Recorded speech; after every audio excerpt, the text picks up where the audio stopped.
So hello and welcome to versatile comedian. अच्छा, अभी कुछ दिन बाद रक्षाबंधन है और वो आ भी जाएगा और हर साल रक्षाबंधन आता है। अब उसमें मज़े की बात क्या होता है कि रक्षाबंधन हम मनाते हैं किसके साथ हैं? जिसके साथ हम हमारे जो कजन्स होते हैं, हमारे भाई बहन होते हैं और हमारे सिबलिंग्स होते हैं। खास करके हमारे सिबलिंग्स के साथ हम रक्षाबंधन मनाते हैं और उन्हें जिनके साथ हम अपने बहन मानते हैं या जिसे हम अपना भाई मानते हैं। लेकिन तुमने कभी नोटिस किया है कि रक्षाबंधन में होता क्या है? पहली बात तो हम लोग ये वचन देते हैं कि हम हमेशा आपका रक्षा करेंगे। पता है, अगर एक कोई तुम्हारे पास रूल्स हो या फिर कहीं मॉरल्स एथिक्स हो, या तुम उसको लेके अगर एक बात बोल सकते हो कि हमारी बहनों को सबसे ज़्यादा पीटा किसने, कूटा किसने, वो भाइयों ने कूटा है। मुझे जितना याद है मेरी बहन को सबसे ज़्यादा मैंने मारा है। उसके मेरी जितनी फाइट हुई है वो किसी की नहीं हुई है।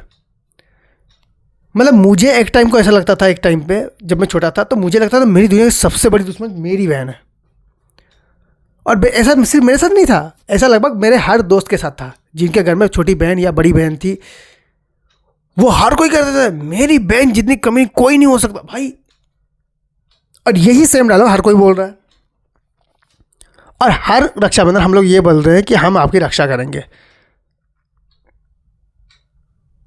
मैं कहता हूँ एक रक्षाबंधन ऐसी भी होनी चाहिए जहाँ पर ये बात कही जाए कि हम आपको खुद से भी रक्षा करेंगे, हम नहीं मारेंगे आपको। और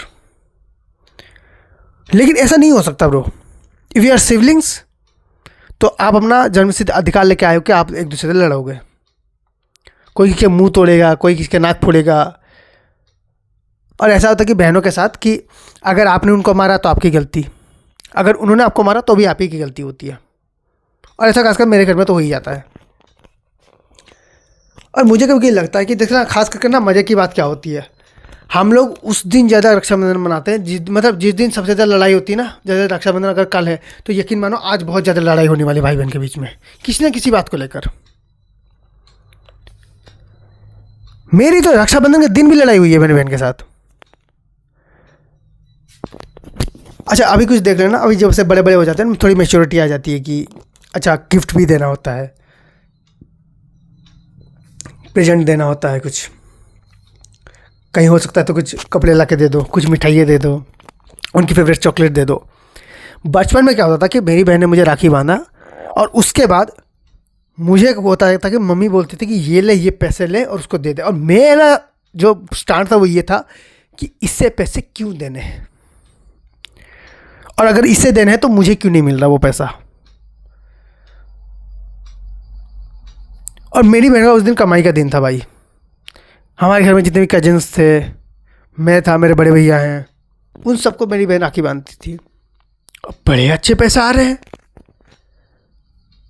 उस एक टाइम में मुझे लगता था कि उस एक दिन मुझे लगता था, साल के सारे दिन ये अलग बात पर ठीक है, बस मुझे एक दिन उस दिन लगता था कि काश आज मैं लड़की होता। वो पैसा देख के भाई, उसके बाद उस एक दिन में इतने पैसे आते थे ना, वो साल भर उस पैसे को एंजॉय कर सकती है। और उसके अंदर 100 रुपये भी मेरे भी थे जिसमें वो एंजॉय करने वाली थी।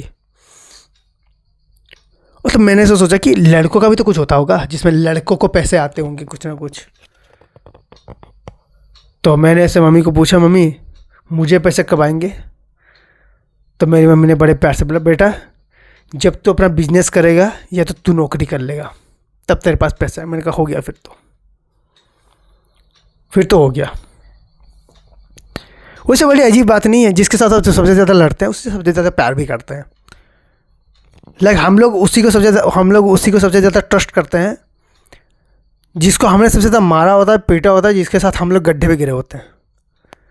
क्योंकि हमें लगता है ना कि गड्ढे में गिरे थे तो निकले भी तो थे, और जिस बंदे गड्ढे निकाला है ना तो उस बंदे के साथ फिर से जाके किसी गड्ढे में गिरने में प्रॉब्लम नहीं है, क्योंकि हमें पता है कि बार बार गड्ढे में गिरेंगे तो भी वो बंदा निकाल देगा। लेकिन हमारे सबसे ज़्यादा ट्रस्ट किस पे होता है पता है? वो दोस्त जिसने सबसे ज़्यादा मुसीबतें बुलाई होती है हमारे लिए, सबसे ज़्यादा। जिस दोस्त ने तुम्हारे कभी मुसीबत में नहीं डाला ना, यकीन मानना लाइफ में तुम्हें जब सच में दोस्त की ज़रूरत पड़ेगी तुम उसके पास जाओगे ही नहीं। तुम्हें लगेगा यार इसके पास ठीक है बंदा, बट नहीं यार, तुम उस बंदे को ढूंढते हो जिसने तुम्हें सबसे ज़्यादा मुसीबत में डाला है, क्योंकि तुम्हें लगता है कि डाला उसने है तो निकाल भी सकता है, और मुसीबत में जाना है तो इसी बंदे के साथ जाएंगे। So thank you so much for watching this video, और उम्मीद करता हूँ आपकी राखी बहुत अच्छी रहे, आप अपनी बहन के साथ बहुत अच्छा टाइम स्पेंड करें, उनको अच्छी अच्छी गिफ्ट्स दें, और आपको गिफ्ट तभी मिलेगी जब आप नौकरी कर लोगे या बिजनेस कर लोगे। And thank you so much.